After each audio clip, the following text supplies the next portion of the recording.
Here's how I get the most out of my iPhone battery.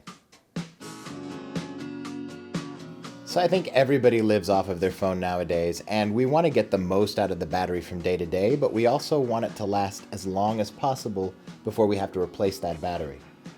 First, don't completely use up the battery. Some folks are under the impression that you should deplete the battery completely before charging it up again, but that's actually not the best for the battery.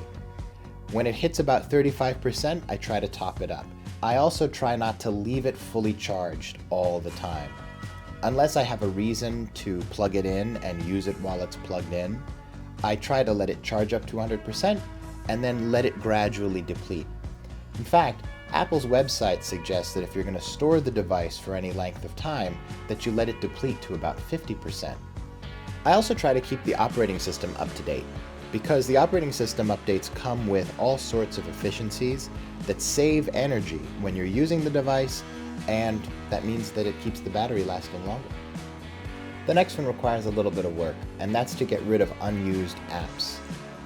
I don't know about anyone else, but over time, my phone becomes kind of a dumping ground for apps that I downloaded once, used a couple of times, and then forgot all about. And the problem is, as a group, they can end up using a lot more power than we really expect.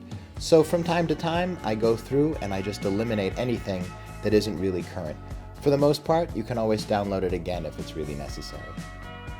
My last tip is kind of the ultimate, and that's to use low power mode all the time. Since I started using low power mode, I can get through the day with my iPhone and end at around 40% when I haven't had a chance to top it up at all. Low power mode reduces how many times per hour the device might update some background apps or check online for information.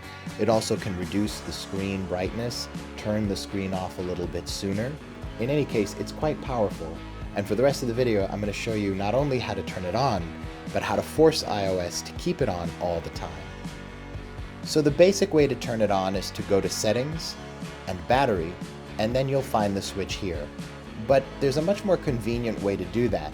If you go to Settings and then Control Center, you can go down and find the low power option and click the plus. Now it's available in Control Center anytime you want to use it. But here's how to take it to the next level.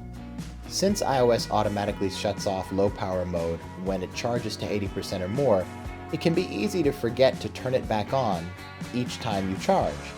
There's a way to make it permanent though. Go to the App Store and get Apple's shortcut apps if you don't have it already.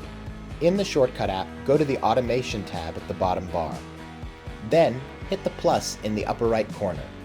Choose Personal Automation and scroll down until you find Low Power Mode. Check is turned off and uncheck is turned on. Then hit Next in the upper right. Add the action, touch Add Action, type Low Power, then select Set Low Power Mode. The action should read Turn Low Power Mode on. Then touch Next. Uncheck Ask Before Running, then touch Don't Ask. Then you can touch Done. Now, even when you're done charging and iOS turns off low power mode when it hits 80%, it'll automatically turn it back on. It'll even turn back on if you use the low power button yourself. To suspend this behavior, just come back to the Automation section of the Shortcuts app. Tap the low power mode automation and switch Enable this automation to off, although I find I never have cause to do this. I hope this is useful for you. Do you have any efficiency tricks that keep your iPhone lasting longer than normal? Let me know in the comments below. See you next time.